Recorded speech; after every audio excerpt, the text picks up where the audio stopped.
we have been looking at the effect of feedback on the performance of the speed control system. So let us take a look at the transfer functions involved once again. Here is the transfer function from the armature voltage EA of S. I had called this transfer function GA of S, going into this difference device. The load torque was the other input multiplied by the transfer function GT of S, and the net result is the output omega S. And we had seen that GA of S and GT of S are two transfer functions whose denominators are of degree 2, or in other words they have two poles, and the numerator of GA is just a constant, whereas the numerator of GT is a first order polynomial. So GA has no zeros, whereas GT has 1 0. The values of the locations of the poles and zeros will depend on the parameter values of the motor and the drive. Now this was the system without feedback, and as we have seen earlier, the transient response is going to be such that it will go to 0 as t tends to infinity, and therefore there is no instability problem as far as the open loop system is concerned. Of course, depending on the locations of the two poles in the complex plane, if they are both real and negative, then the response will not have any oscillatory component. But on the other hand, if the poles are in the complex plane like this, then the transient response or the response to change in EA or change in load torque will have an oscillatory component, but the oscillations will be damped or will go to 0 as t tends to infinity, and by the time 5 or 10 time constants have elapsed, the transient response will be virtually 0. And of course, the disadvantage of this open loop control system was that when the load torque changed from the rated value to some other value, the steady state speed will also change. Therefore, there will be a steady state error in speed when there is a disturbance input or there is a change in the load torque. Of course, the armature voltage is normally kept constant, but if the armature voltage is also changed, we expect the speed to change. Now, with feedback, what is going to be the difference? Now, as we have seen with feedback, then we have to look at the closed loop characteristic polynomial, which is given by 1 plus GH, and therefore draw the pole 0 diagram corresponding to that. So let us do that now. First, for the transfer function from EA of S to omega S, that is considering only the effect of the armature voltage. So the transfer function will be modified. GA of S will go into this difference device. I am suppressing the other input, I am only showing omega S, and here is the K tacho generator, and this output of the tacho generator goes into the other difference device, for which the reference voltage is the input, and the error signal E of S is amplified by the amplifier Ka to produce the armature voltage EA of S. Now, as we have seen, the root locus method can be immediately applied, and therefore when this Ka is varied, note that the tacho generator, once it has been chosen, one is not going to vary anything associated with the tacho generator. Therefore, the only variable thing in this will be the gain in the forward path from the difference device to the armature voltage. The reference voltage, of course, is kept constant for a desired speed, and I repeat, we are only looking at the effect of ER on the drive. We are ignoring or not looking at the effect of the load torque. We will look at that very soon. So for this, then what do we have to do? We have to draw the root locus, and the root locus, because there are only two poles of the transfer function GA of S, the H is only K tacho generator. This is just a constant, so there is neither a pole nor a zero. So the only poles and zeros, if any, come from this transfer function. Now this transfer function, as I mentioned, has two poles and no zero, and therefore GH will have those two poles and no zeros, and therefore we can start with the root locus plot, and we will consider two cases again. Suppose the two poles are like this, which is usually the case. The motor parameters the parameters of the armature and the mechanical parameters are usually such that the two poles of the open loop transfer function are both negative, real, and in fact they are reasonably separated. This is because the two time constants, the armature time constant tau a, which is given by LA divided by RA, and the motor time constant or the mechanical time constant tau m, which is given by J divided by Kf, usually the mechanical circuit, so to speak, is much slower than the electrical circuit, or in other words, the motor or the mechanical time constant tau m is greater than the electrical or the armature time constant tau a. Because of this, usually the poles of the system are, as I have shown here, negative, real, and somewhat separated. So what is going to be the root locus as Ka is varied? Number of poles is 2, number of zeros is 0, P minus Z is 2, so there will be 2 branches of the root locus. There will be 2 asymptotes. The point of intersection of the asymptotes, as you can see, will be just the midpoint of this interval. The angle made by the asymptotes will be plus minus 90 degrees, one asymptote going towards the upper half of the S plane and the other asymptote going towards the lower part of the S plane or the complex plane. The root loci will start at the 2 poles, so like this, and then we expect that they will come together or meet. That means for some value of Ka there will be a repeated root. Now in this case, because it's just a quadratic, it's very easy to work out the location of the roots in fact for different values of Ka, and one can see from that the 2 roots will really coincide at this midpoint of this interval from there to there. Thereafter the root loci will break away from the real axis, and in fact again one can show that the root loci will exactly lie along the asymptotes. So for small gain Ka, the 2 roots of the characteristic polynomial which govern the response of the system are both negative and real, and therefore will correspond to exponentially decaying terms. But the time constants will be a little different. The time constants will be different from these 2 time constants. One of the time constant will have increased, whereas the other time constant will have decreased, till you reach a value of Ka when the 2 roots are equal, and therefore the behavior is no longer purely exponential but also exponential multiplied by time t. However, as we have seen earlier, t multiplied by e raised to alpha t, if alpha is negative, still goes to 0 as t tends to infinity. So there is no problem of instability, neither of any oscillations continuing. However, for K greater than this critical value corresponding to this point, and the gain corresponding to this point, as we have seen, can be calculated using the magnitude rule. Again, here the polynomial is only a quadratic, so the condition for repeated roots is very simple. We don't really need to use any sophisticated rule. For greater values of Ka, the roots will be out in the complex plane, and therefore the response will be oscillatory but damped. And as Ka is increased, the imaginary part of the roots will go on increasing, and therefore the amount of oscillation or the percentage overshoot that takes place during the oscillations will go on increasing. Also, the frequency of the oscillation will go on increasing. The frequency of the oscillation corresponds to this distance of a point on the root locus from the origin, and this vertical distance or the imaginary part of the point on the root locus, and therefore the frequency will go on increasing. So the oscillations will be more rapid, the oscillations will have a larger amplitude, but still as time increases they will go to 0. So the system is going to remain stable. Now, how large a value of Ka should one choose then? Now, these are considerations which are very much dependent on the user of the drive and on the particular application. For example, if Ka is very small, then the roots are very close to the 2 poles of the open loop transfer function. Therefore, the 2 time constants will be very nearly what these are.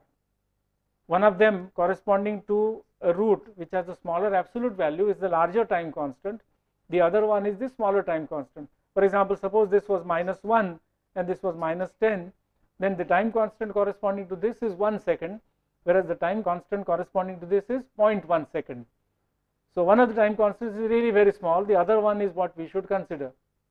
Now when the root moves away, the time constant here is going to decrease. For example, if it goes from 1 to -2, then this time constant would have become 0.5, whereas this time constant would have moved away. Let's say it has moved to -9, then it would have become 1/9, that is nearly 0.11 second. So this time constant would have decreased, whereas this time constant would not have increased very much. Suppose the two meet somewhere in the middle, and let's say for the sake of simplicity this is -5, then the time constant corresponding to this is 0.2.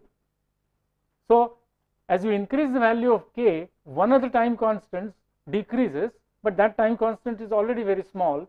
The other time constant, which was large, decreases, and therefore there is a net speeding up of the response. So which is why you may prefer to have some value of Ka, so that you are maybe close to this break-in and breakaway point. The main reason for doing this will be the speed of the response. As you move away from the imaginary axis, the time constant decreases. Of the two roots, one is moving away, so that time constant is decreasing, the other is moving towards, that time constant is increasing, but this time constant is already smaller than this time constant. So it is this time constant which matters, and therefore one may prefer to let it move all the way and choose the value of k such that the roots coincide and you have a much smaller time constant. Both the time constants are nearly equal to 0.2 as against 1. So the response will be speeded up. What about going further? Now going further, the real part of the root, as you can see, is not going to change. The asymptotes and the actual root locus lies along this vertical line, so the real part of the root is not going to change, and therefore the time constant is no longer going to change. What is going to be introduced by increasing Ka is oscillations, and as you increase Ka further, the frequency of the oscillations will increase and the amplitude of the oscillations will also increase. Now because mechanical systems sometimes have what is called static friction, that is the behavior which were described by Kf, friction being proportional to speed, is not really 100% accurate. Therefore sometimes one prefers a little bit of oscillatory nature of the response. Just make sure that the motor is not stuck in some position, because it is forced to move away from the equilibrium position. So what is known as static friction, if any, can be overcome. Of course, I am assuming that the motor is already running, then it makes no difference. But if the motor is to start, then at start there may be an amount of friction which is more than what we have modeled, and therefore very often one would prefer to choose a value of k such that the two roots are not both real but have a imaginary part, and therefore they are complex, but again not very far away from the real axis, that is not a large amplitude of oscillation nor a high frequency of oscillation. Now what exactly should be the value or the location of this point on the root locus is up to the designer. It's very difficult to say anything very definite. Sometimes the delta or the damping coefficient is specified, but if the damping coefficient is not specified, then the designer has to think in the manner I have told you about, and so one will choose the value of Ka correspondingly. Now this is the case which is normally going to take place, because as I told you, the two time constants, the armature constant and the mechanical time constants, are such that the mechanical time constant may be 10 times as large as the armature time constant, and therefore because of the way the equations and the parameters are, the two open loop poles will be as I have shown, and therefore what I have told you just now will be valid. Now in case the two roots are not on the real axis but are already in the complex plane, then what is going to happen? So suppose the two closed loop, the open loop poles are located like this, then what will the root locus look like? Now applying the rules, you can see that there will be no point of the root locus on the real axis, or putting it the other way around, no point on the real axis will lie on the root locus. Why? Because choose any point on the real axis, look at the number of poles and zeros, if any, on the real axis which are to its right. There aren't any. So this entire real axis is prohibited from being on the root locus. What about asymptotes? There will be, of course, two asymptotes. What about their point of intersection? As one can immediately see, it will be this point, and the angles are as before. And so you can expect that the root locus branches will actually look like this, that is, they'll start at these poles and simply go away towards infinity. In this case now, as you increase k, the time constant is not going to change. The time constant is going to remain what it is, and therefore you may not want a very large value of k in such a case, because already there are oscillations and you don't want to increase the amplitude of oscillations nor the frequency of oscillations, because nothing is gained by doing that, the time constant remaining unchanged. And therefore, if the situation is like this, which is very unlikely the case, then a small value of Ka will do. Now, what is the effect of the choice of this value of Ka on the design of the feedback control system? Now, going back to the steady state considerations, if this Ka is large, then you require a certain armature voltage in the steady state. Therefore, the difference voltage available here will have to be small. Larger the Ka, the smaller this difference voltage. Now, of course, it depends on what tachogenerator you have chosen corresponding to the given motor speed. So, that will determine roughly the reference voltage. So, if Ka is made very large, then this error voltage is very small. So, the reference voltage will be very close to the tachogenerator output. Whereas, if Ka is not so large, so that the difference voltage Es may be comparable to the tachogenerator voltage, then the reference voltage may be larger than the tachogenerator voltage by an amount which is not very small. But that is usually no problem, because the reference voltage may be coming from a battery or some stable DC source, and this reference voltage actually does not supply much power to the drive. Its only function is to produce this difference voltage Es, which then goes into the amplifier. Now, in our case, if you remember, this amplifier actually consists of perhaps an amplifier which feeds the DC field winding of a DC generator, which drives the of a DC generator which is driven by a separate motor, and the DC generator is feeding into our motor which is being controlled. So, this ER is not really a source of power, and therefore, this voltage being small or large is not really of much great significance.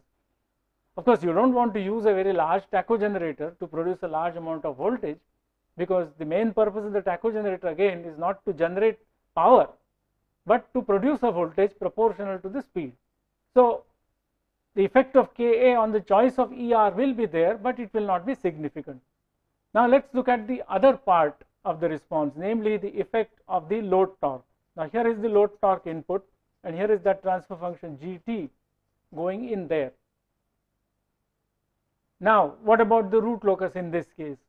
Now, in this case, I can assume that ER is equal to 0, and therefore, the diagram looks as if it has only one input TL. And as you can see, it is the same closed loop, and therefore, the closed loop transfer function or the closed loop characteristic polynomial is going to be exactly what it was before. You have this Ga and this Kt tachogenerator and Ka as before. Only thing is, you have this transfer function Gt of S, which multiplies this transfer function from this point to omega S. And therefore, the response is more or less going to be like what we have discussed as far as changes in ER or EA are concerned.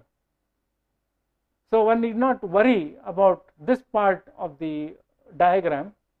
This part of the diagram is what is really crucial, because that governs the characteristic polynomial and that governs the transient response of the system. Of course, as far as the steady state is concerned, Ka has an effect on the amount of error introduced by changing TL, as we saw earlier, and therefore, larger the Ka, the better it is from the point of view of steady state error introduced by change in load torque. Now, this is where one has to again look at the problem from the practical point of view. How much steady state error are you going to tolerate? For that, you require a larger value of Ka, or you may require a larger value of Ka. The larger value of Ka, on the other hand, may result in a system performance which is very oscillatory. Therefore, there has to be some kind of a compromise. That is, how much oscillations can you tolerate? and how much error can you tolerate. It is the designer, or really it is not the designer, it is the user of the drive who has to tell the designer what he can tolerate, how much allowance can he make for the designer. It is for the user who has to decide between these two conflicting things. One is the steady state error because of change in load torque, the other is a possible oscillatory nature of the transient response. Of course, up to some extent increasing k is useful, so up to this point there is no difficulty in going, it is only beyond this point that one is discussing the situation. So the user of the drive is the person who has to give the specifications, and then once the specifications are given, the designer then tries to choose the configuration. In this case we are only looking at proportional feedback, and choose the appropriate parameters of the configuration. In our case, the only parameter to be chosen is the gain of the amplifier Ka. Now what if this person, the user, has given specifications which cannot be met? For example, he may want you to reduce the steady state error to a certain level which requires a large value of Ka, but then he does not want oscillations beyond a certain level which requires a smaller value of Ka. So the two specifications are conflicting.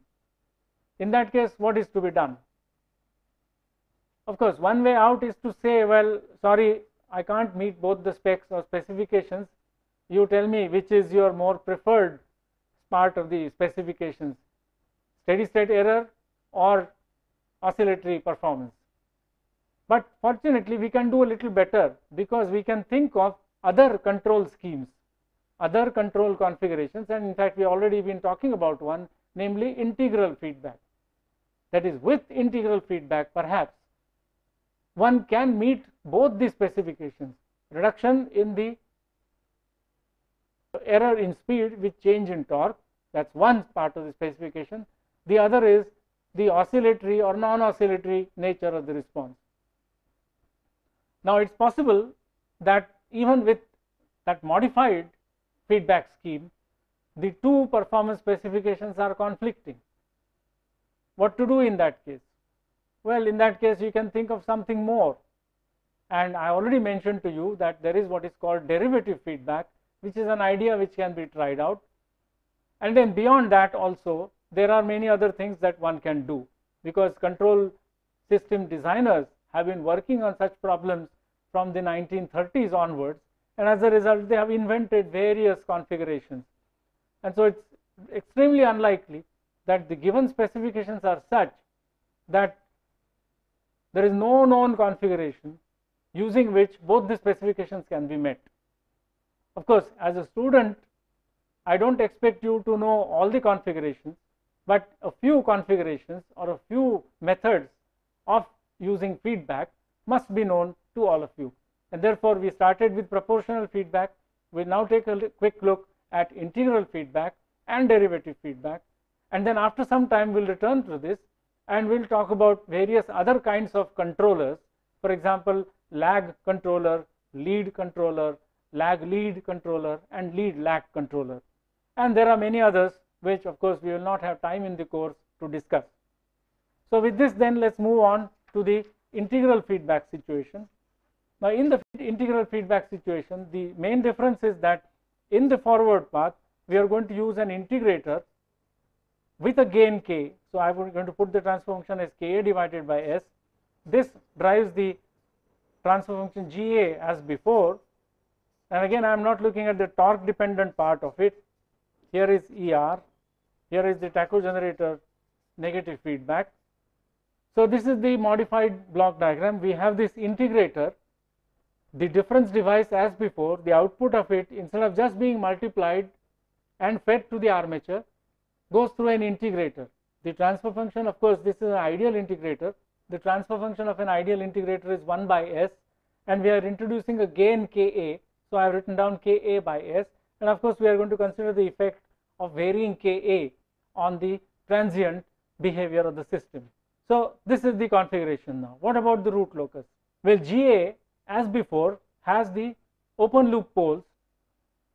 But now we have added one more pole, namely the pole at the origin, because of this integrator. The tachogenerator part remains unchanged, and therefore the pole 0 diagram is now going to change in addition to the two poles that already were there. And let me take the same values that I had shown earlier. I am not right now drawing things to scale.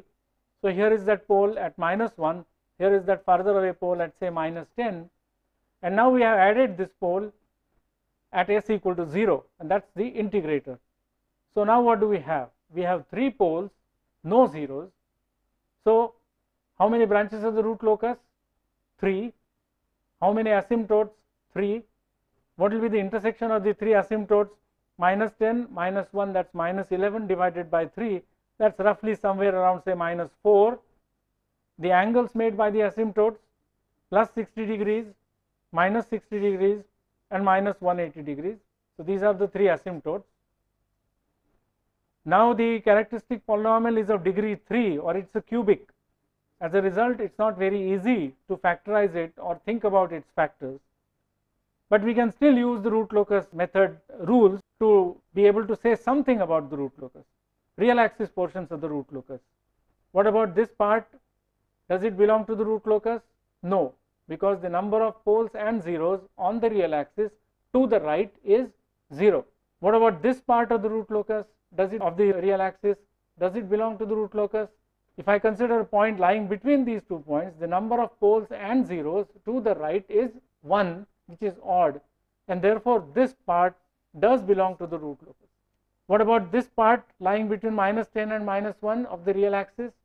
Considering a point here, the number of poles and zeros to the right is 2. 2 is not odd, and therefore this part does not belong to the root locus. Considering points beyond this -10, a point here, the number of poles to the right is 3, and therefore 3 being odd, this entire portion of the real axis to the left of this point -10 will belong to the root locus.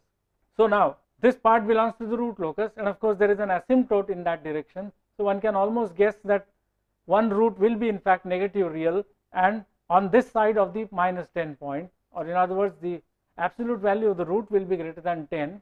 The time constant corresponding to this is 0.1, and therefore the time constant in fact is even going to decrease. Now what is happening here? The root loci will start at the poles, so we expect that the roots will move towards each other and they will meet for some value of Ka, and therefore there will be a break in and break away phenomenon.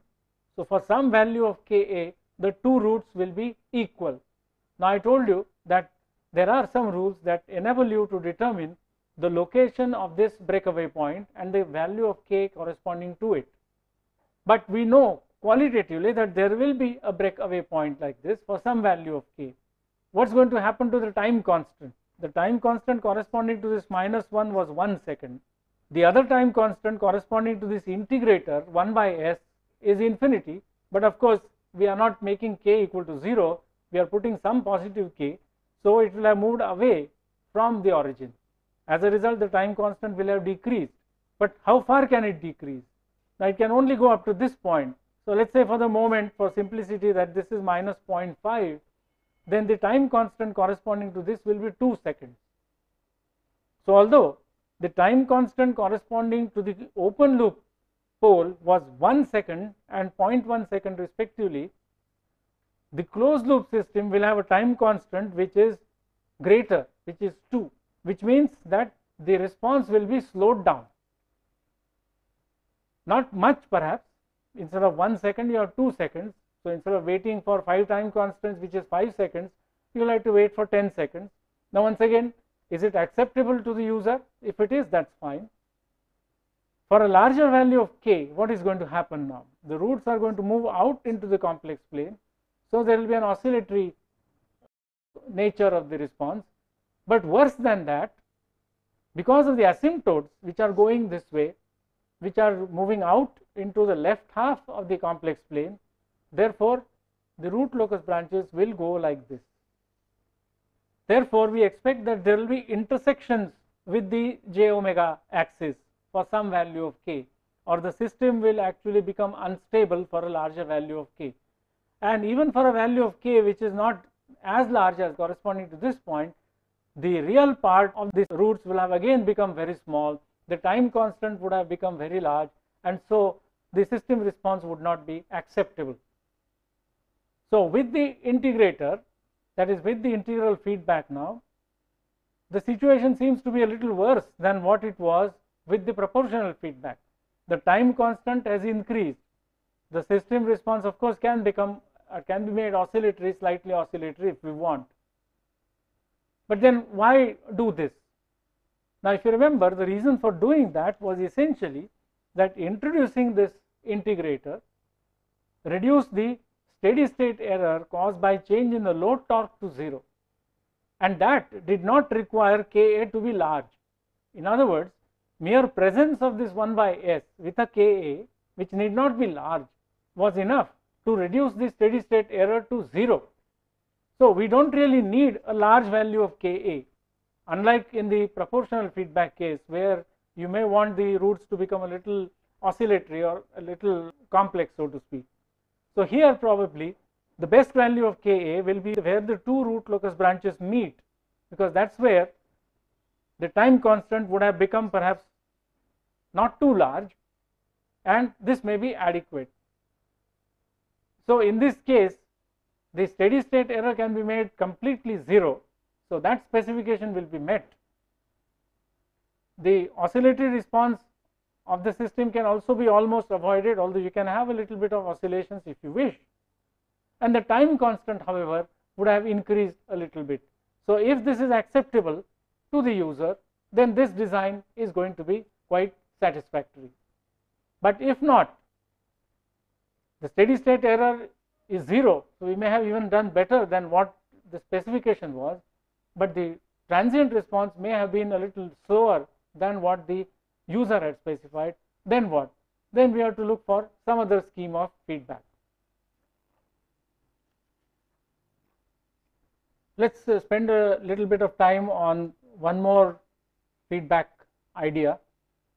I talked about proportional feedback. The tacho generator was providing the proportional feedback, then integral feedback. In fact, what we had done was we had combined proportional and integral feedback, because we had both the tacho generator as well as the integrator being used. So we had P and I, proportional and integral feedback. And now let us take a look at the third kind of feedback, which is known as derivative feedback. Now you know that using operational amplifiers one can design a circuit which is very close to being an ideal integrator. Of course, no physically devised circuit using op amps is an ideal, absolutely ideal integrator. And those of you who have looked at analog electronic circuits and have studied operational amplifier characteristics and so on know that the operational amplifier gives an integrator which is not 100% ideal. Therefore, the transfer function is not really exactly 1 divided by S. It is worse when it comes to differentiator.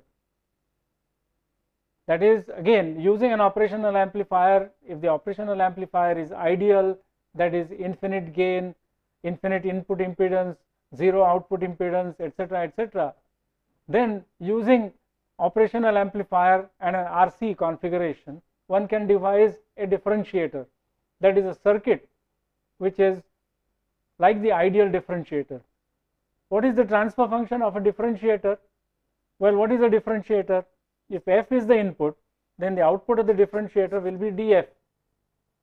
So if fs is the Laplace transform of the input, the output Laplace transform will be sfs minus f0 plus. So if I ignore this part, and that of course contributes to the transient response as we have seen, then this part is only sfs. So the transfer function is s. So the differentiator, ideal differentiator, multiplies the transfer function of its input by s. Practical differentiators are much less ideal than practical integrators. So that is one thing that is to be kept in mind. Secondly, it is not immediately clear what the use of a differentiator is going to do. Let's go back and think about why did we introduce proportional feedback and why did we introduce integral feedback. We introduced proportional feedback because with the help of proportional feedback, that is by looking at the output quantity during an actual operation, when the load torque may have changed, it may be possible to reduce the effect of load torque change on the change in the steady state speed. And in fact, we saw that it was possible. By using proportional feedback, it was possible to reduce the steady state error caused by torque changes, but not make it absolutely zero. Then came the idea of the integrator. An integrator is a device for which an input may eventually become zero, still the device may have an output which is non-zero, because the input was non-zero earlier, and the effect of the integration is to produce an output which is non-zero and remains non-zero thereafter. And therefore, there was a possibility that with zero voltage given to the integrator, from a certain time onwards, the output of the integrator can remain constant and therefore can drive the motor. And on the other hand, when the load torque changes during the transient period, the input to the integrator remains non-zero, but the integrator output is built to a new value so that it can compensate the change in the torque value. For example, if the load torque decreases, then you want a smaller motor to be applied to the armature, whereas if the load torque increases, you want the voltage applied to the armature to be increased. Now, this increase or decrease or this adjustment can be done automatically with the help of the integrator device. The input to the integrator can eventually become zero, but the output to the integrator can have one value or another depending on what has happened in the past. And so, using integral feedback in addition to the proportional feedback, we have the possibility of the steady state error becoming absolutely zero, and therefore the idea was used. But of course, we saw some other side effects of the integral feedback. Now, with derivative feedback, what is going to happen? Where do we apply the derivative feedback? Now, we integrated the output of the difference device, so perhaps it is reasonable to apply the derivative at the output of the difference device. But what is it going to do? The derivative network or the differentiator is going to differentiate the difference voltage. So, what effect is it going to have? We really don't know. Now, this is where, of course, one can write down the differential equations describing the system, which in this case is not very difficult, but the root locus approach can come to our rescue, because now all I have to do is, in that forward path, instead of Ka divided by S, I put the transfer function Ka into S. That is the ideal differentiator. The rest of it is unchanged, and so that is the block diagram. You are by now very familiar with it. Now, what has changed therefore? Now, if you look at the closed loop here, the loop transfer function has changed now. We have Ga as before with its two poles, but now we have this term Ka into S. This Ka into S corresponds to a 0. So, now we have introduced a 0. What is the effect of introduction of this 0? The root locus method will enable us to find out without too much trouble. So, here once again is our original pole 0 diagram, -1 and -10, and now a 0 has been introduced. This 0 is at the origin because it corresponds to the term Kas, right? Now, what is going to be the root locus like? 2 poles, 1 0. Number of branches of the root locus, 2. The 2 branches will begin at the poles. Number of asymptotes, 1. So, one asymptote will go towards the negative real axis. What about real axis portion of the root locus? Now, you can immediately see that this part of the real axis will belong to the root locus, because for any point here, the number of poles and zeros on the real axis to its right is odd, namely 1. So, this part will belong to the root locus, and again we can see immediately that this part will belong to the root locus. Alright. So, what is going to happen as k is increased? As k is increased from 0, this time constant, which was 1, is going to in fact increase. this time constant, which was 0.1, is going to decrease, but already it is small. But this time constant, which is going to increase, is a dangerous thing, because if I increase k further, the root is coming closer and closer to the j omega axis, and therefore the time constant is increasing further and further. Therefore, if I introduce a differentiator, the response is going to become slower and slower. If I introduce the differentiator as I have shown here in this way, then it is going to make the response slower and slower because of the particular nature of the root locus. Now this is happening because this transfer function has only 2 poles and no 0. If I had a different transfer function with poles maybe more than 2, with zeros, then what happens will be different. So no general conclusion can be drawn from this example, but for this motor drive, derivative feedback in the forward path does not seem to be of any use. It will make the situation worse. What about its effect on this steady state error? Will it make the steady state error 0?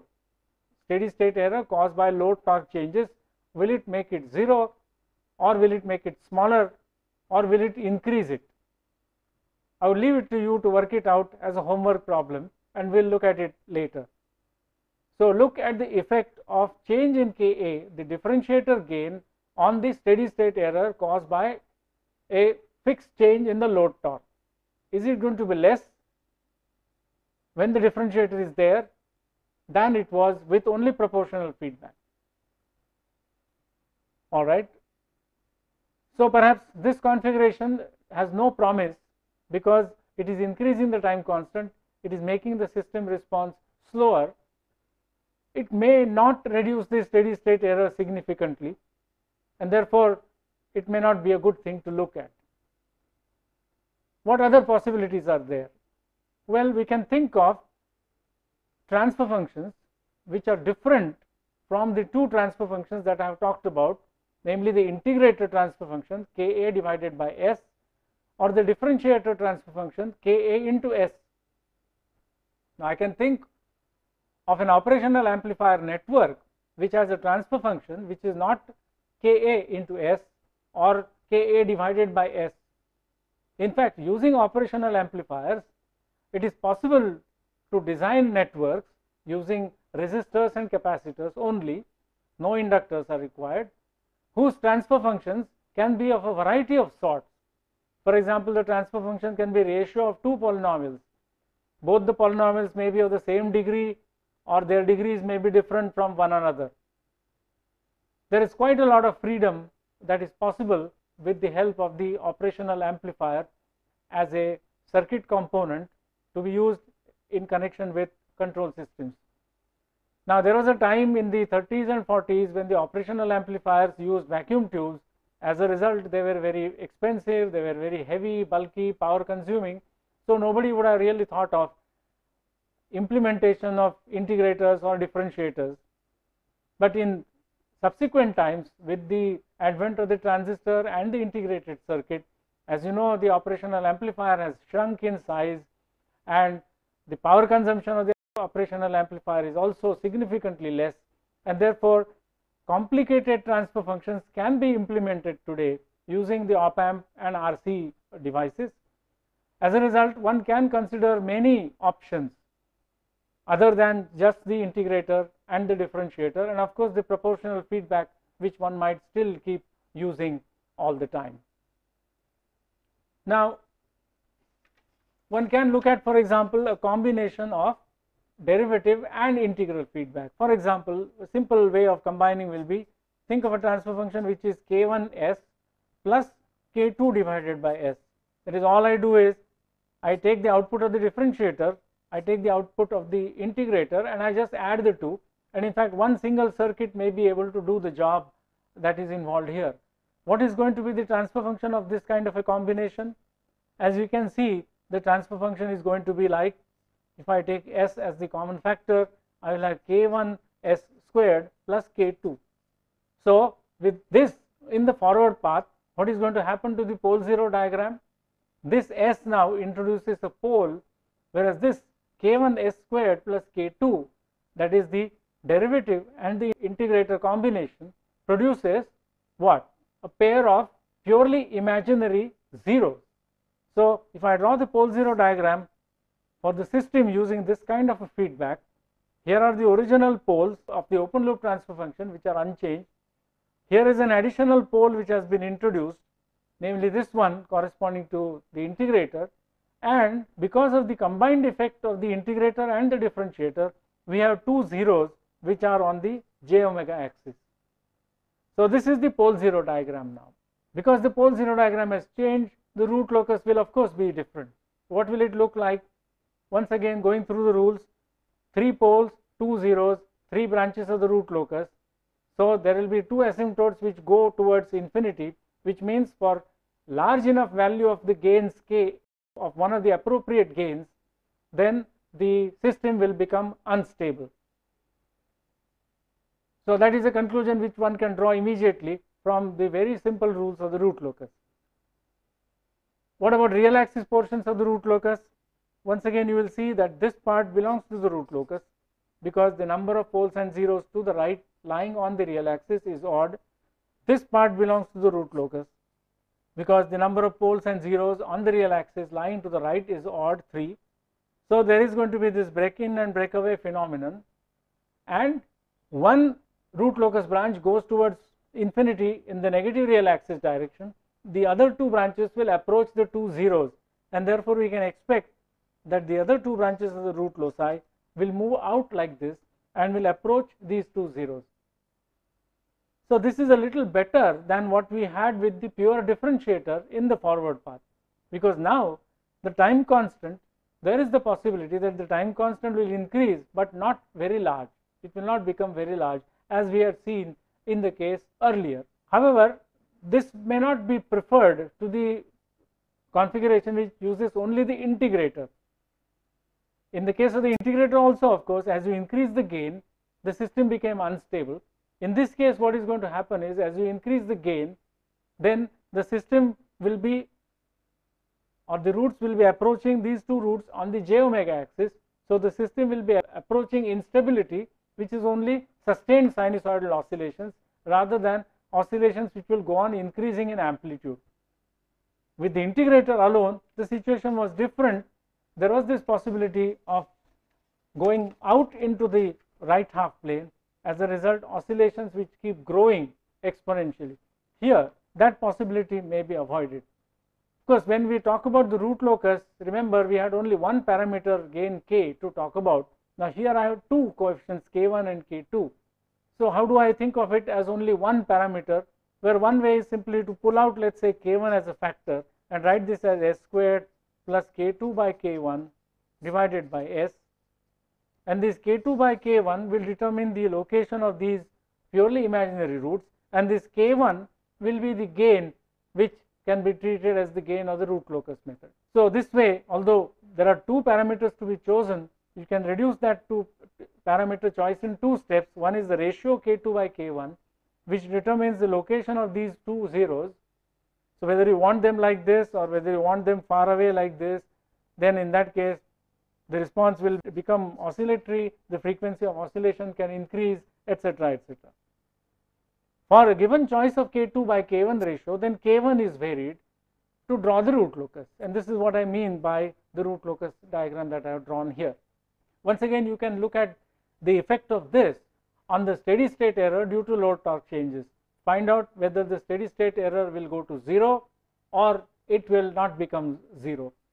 The S factor in the denominator makes you suspect that the steady state error due to load torque changes will become 0, just as it was when we had only S in the denominator and constant in the numerator. Now, I have some things in the numerator all right, but this S in the denominator may have the effect of making the steady state error 0. So, here is a configuration which is another possible configuration. It is more complicated. It involves both an integrator and a differentiator. It has the advantages of the integrator or the integral feedback, namely the steady state error has become 0. It does not really seem to have much more of an advantage over the pure integral plus proportional feedback scheme. But again, there could be systems with a different kind of transfer function, open loop transfer function, such that using the derivative feedback may have certain specific advantages. So, this is where the matter stands as far as proportional, integral and derivative feedback is concerned. I have not shown the proportional term, but the proportional term has very much been there all along because of that tacho generator in the feedback path. So, what we have really looked at is proportional, proportional plus integral, proportional plus derivative, and proportional plus integral plus derivative feedback. Now, as I told you, there are many other transfer functions that you can think of and corresponding physical devices put in the forward path. Such devices are called controllers, and so one can think of various controller transfer functions. Not only that, at the moment it is not clear that I could put something in the feedback path. Why should I only keep the tacho generator here? Why can I not act on the output of the tacho generator? Maybe do some processing of that tacho generator voltage output. Maybe I can differentiate it. Maybe I can integrate it or operate on it by some other block or a circuit. So, in other words, in place of a single multiplying coefficient k tacho generator, we can have a transfer function Hs in the feedback path. Then, in addition to this Ga of S, which is the armature voltage to speed transfer function, we can put a transfer function in the forward path itself, and it is called G, C for controller, and it need not be just 1 by S or Ka by S or Ka into S, it could be something more complicated than that. And therefore, our feedback system configuration will now become more flexible or become more general. You have to choose the controller in the forward path GCS, you have to choose the transfer function GCS, and you have to choose the transfer function in the feedback path, and you have to see whether these two can be chosen in such a way that the system performance will meet the specifications, will become better than what it was in the absence of these two complicated transfer functions in the forward path and the feedback path. These are referred to as the forward path controller and feedback path controllers, and various kinds of transfer functions can be talked about. The integral, derivative, integral plus derivative, or proportional plus integral plus derivative are the simplest ones. One can think of various kinds of transfer functions. For example, just to mention one example, here is a transfer function tau 1 s plus 1 divided by tau 2 s plus 1. So, there is a 0 here corresponding to this numerator factor, there is a pole here corresponding to this denominator factor, and there are two time constants that are associated with these two factors. Now, as an example, you can try to find out how an operational amplifier can be combined with a resistor capacitor network to produce this transfer function. Probably you can do it only using one op amp, but if I go to higher order transfer functions, you may require two op amps. For example, can I devise a circuit which has a transfer function which is given by, let us say, tau 1 s plus 1 divided by, let us say, s square plus 2 delta omega n s plus omega n square, as we had seen earlier. That is a second degree transfer function in the denominator, that is 2 poles, and 1 0, a first degree transfer function or a first degree polynomial in the numerator. Is it possible to design an op amp circuit, maybe not using one op amp but two op amps, which has such a transfer function with specified values of tau 1, delta and omega n, using op amps and RC components? Think about this. We are not going to pursue this too much because there are so many possibilities here, but we will come back to them a little later after we have taken a look at what is known as frequency response of the control system.